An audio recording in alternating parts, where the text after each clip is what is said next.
Why is manifesting like having a manicure? Last night, I was reading about fingernails. There were plenty of factoids, such as how fingernails indicate your health, and that basically they're flattened claws helping us humans to grip things. There was one factoid, though, that inspired this, first as a post in one of my groups, and now this video. It's this: fingernails are always growing. And in the couple seconds it took for me to say that, your nails grew 1/1000th of a meter, and that's called a nanometer. And toenails grow even slower. Nail growth is nonstop, except that it's so infinitesimal, you likely don't even know it's happening unless either you break one or it's mani-pedi day. And it's exactly the same with manifesting your desires. This was my aha light bulb moment. When you start practicing the law of assumption, you shift into the identity or state of already having your desire in hand, LOL. As soon as you imagine this to be so, the God self, source, universe arranges the circumstances of your experience to bring it to you through the bridge of incidents. That's the people and events you encounter before your desires shows up as concrete fact in your personal reality. It's what makes you turn down one street instead of the usual street, or it makes you go in a different store to buy your coffee. Whatever it is, it's that rearrangement that is the key to bringing your desire fully into being. And this is why Neville Goddard said, persist. Return to your state when you get bumped out. Renew the feeling of receiving. This is fulfillment, or you could say fulfillment, because he always spoke about feeling as the secret. Surrender and allow God to go before you, preparing your way sure. It's getting comfortable with being open to receiving unexpected blessings in your life.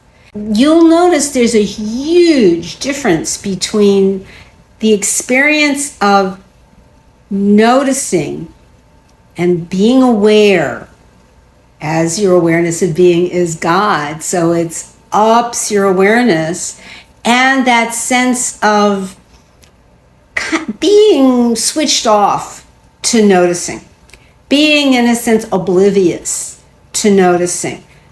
And it can also come from fear around noticing, that we may not like what's showing up. It's making us uncomfortable. Maybe it's what you want to call a trigger.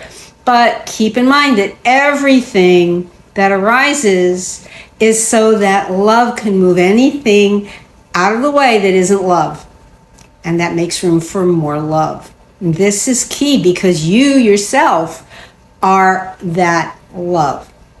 So I would ask this one member in a group that I was facilitating, what were they noticing had changed in their life? They really wanted to make a certain change, but they would usually say, nothing. Nothing has changed. And one day they had seen a major shift.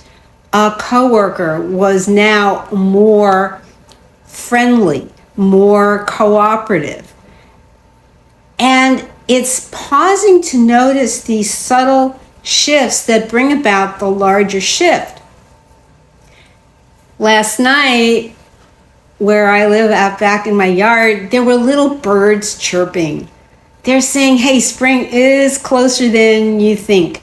Even if the trees are bare, we're still going to report this to you because that's our mission here. we're noticing it's time to wake up and be ready for spring. And it's the same thing. Even if where you live right now, there's snow on the ground and you can't see that the grass is growing, but everything is dormant, but it's getting ready. It's building its energy to burst forth in spring. When you really see it, when everything is loaded with blossoms.